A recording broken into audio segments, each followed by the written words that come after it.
Welcome to a slightly quick video on how to do Monster Park Extreme. This is being recorded roughly 15 minutes before GMS even gets it at their reset, so I'm very late at doing this.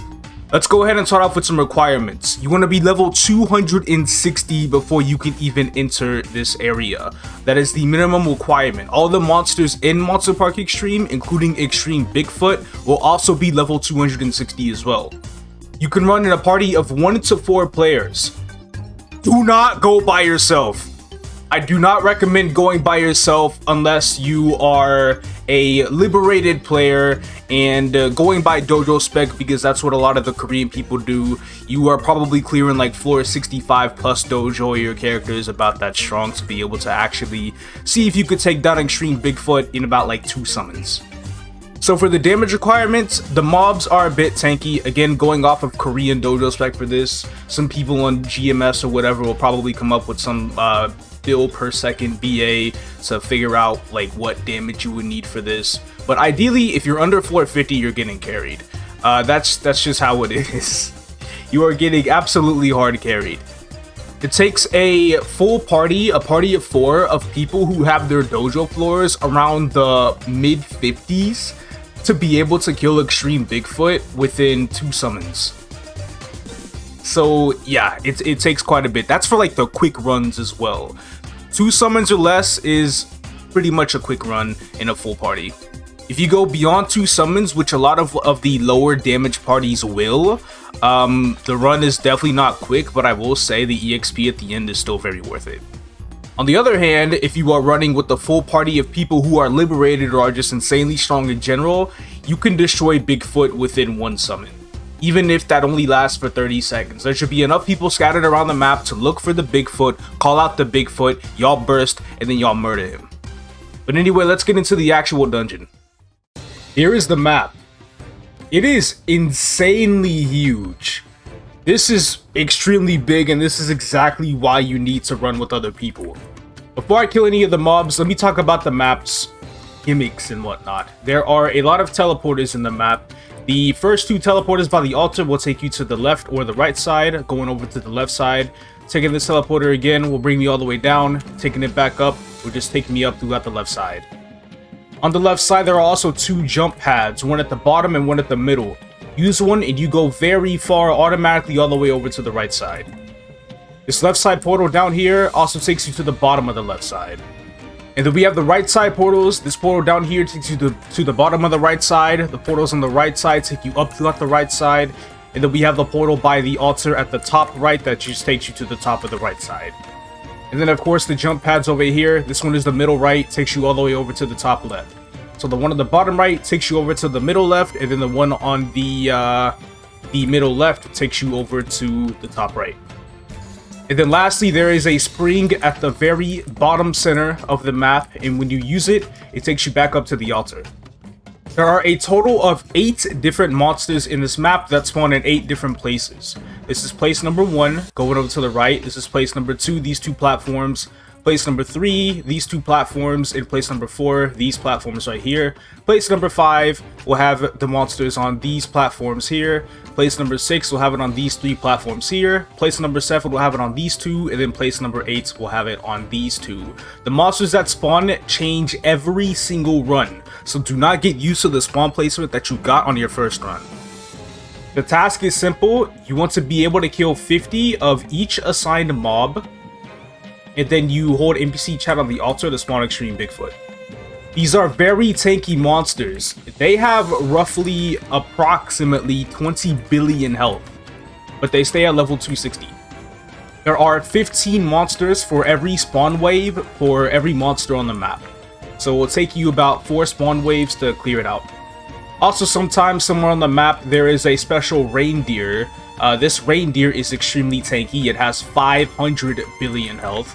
And what this reindeer does whenever you kill it is it applies 15 monsters to every single monster on the map that you need. So now I will continue the process of killing all the monsters before spawning Extreme Bigfoot.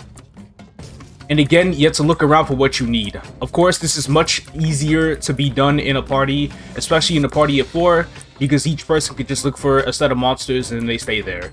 And then once they kill all of theirs, then everybody else in the party should have killed all of their mobs as well. And then you guys will be ready to spawn Bigfoot. I have a question for y'all. Y'all know how a clock works? Great. Extreme Bigfoot spawns on 9 different spots throughout the map. And here is an image of where Extreme Bigfoot will spawn. To call this out to your party, if you do run with randoms who are not in a voice chat, you go off of the hour hand off the clock.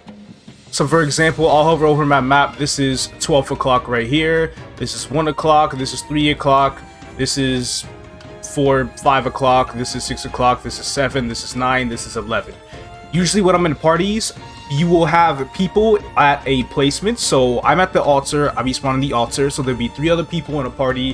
One person will be stationed at 11 o'clock, jumping downwards to find the Bigfoot.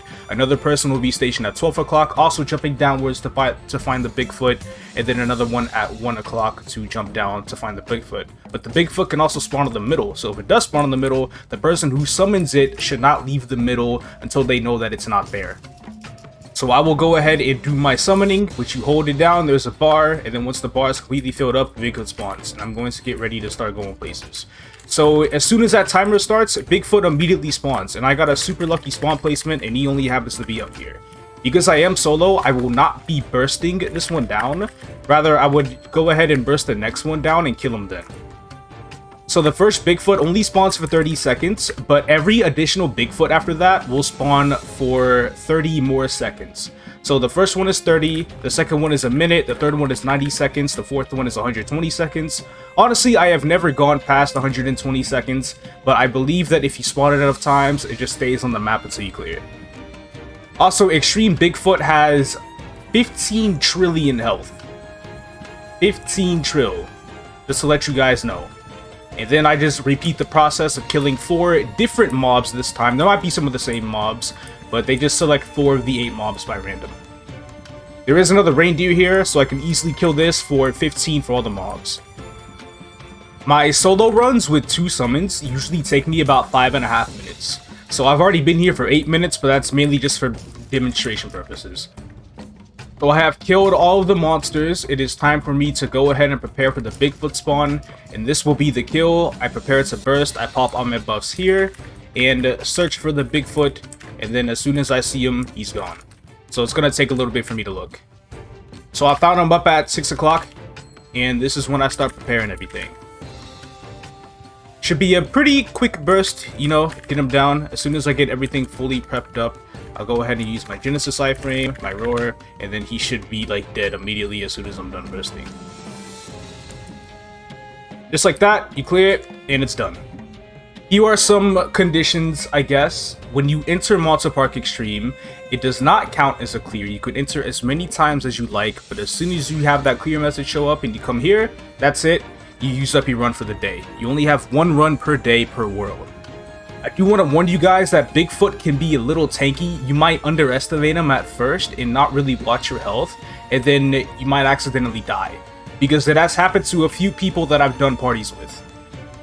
If you die in Monster Park Extreme, and nobody is able to guild res you or anything like that, and you leave the map and they clear, you lose your Monster Park Extreme run for the day. But here comes the EXP reward. So as a level 278, I am getting 106.7 billion EXP. Some rough estimates, level 260, you should be getting about 53 bill, which is roughly about 1.7%. At level 270, you will get 80 bill, which is also around, I think it's like 1.3% just about. At level 275, about 100 bill, which is roughly 0.7%, but it continues to go down quite a bit because of how the EXP curve works past 275. And then at 280, you're only really getting about 120 bill EXP, which is still a lot of EXP, but at that point, that's only about 0.3% EXP. And those are just some examples. You also get the Monster Park box of the week. This is the Wednesday box. It does not share a clearing limit with the actual Monster Park. This EXP right here is also amplified by 1.5x every single Sunday, and if there is a plus 50% Monster Park EXP event, that also applies to it as well. So whenever those happen, this 106 bill can turn into 213 bill, just off of spending a couple minutes in Monster Park Extreme. And that is it. So you need to be quite strong to actually do this, or maybe you can run with some strong friends that are able to help carry your entire party as well. But I got nothing else to say. I hope this video was useful for you guys, and I will catch you all later.